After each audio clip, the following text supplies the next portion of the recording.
Yes.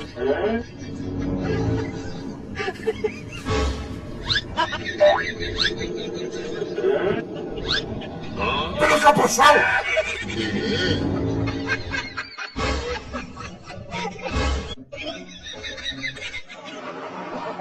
¡Bueno!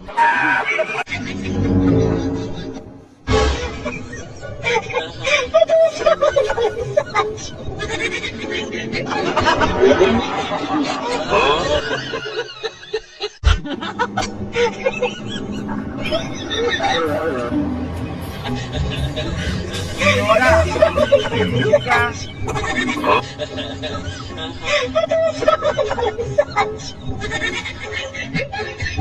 Sí, un momentico para coger la bolsa.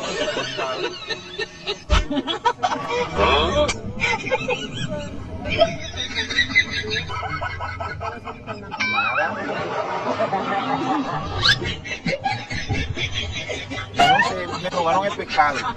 Me hicieron otro pescado.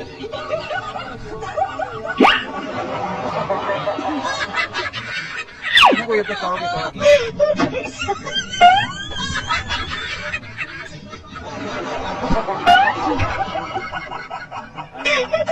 No voy a pagar absolutamente nada hasta que me aparezca el pescado.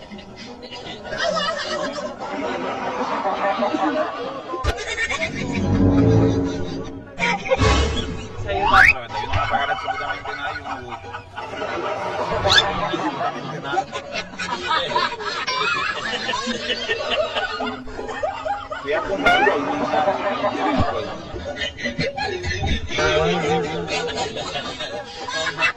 hay absolutamente nada. No voy a cancelar nada porque no hay nada.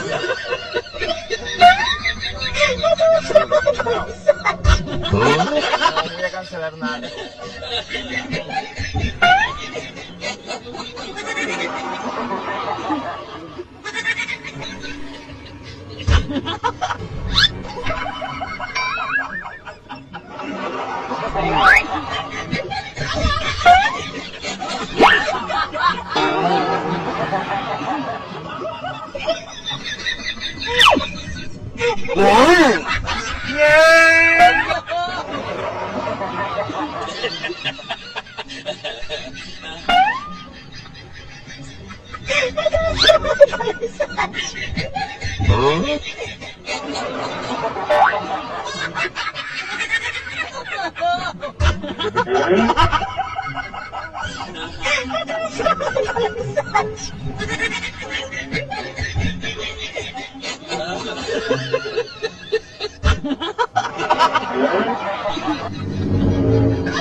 Qué boca chico para sabroso, hermano.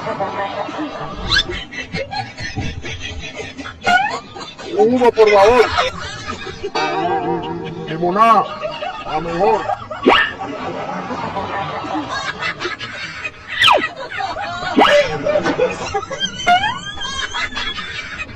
Vale, aquí, hermano. Oye, el pescado que había aquí, hermano. Oye, dale. Con el pescado aquí, hermano. El boca chico. Mano, yo miro la espina y... ¿Vallita qué? Oye, Vrey. Va con el pescado aquí.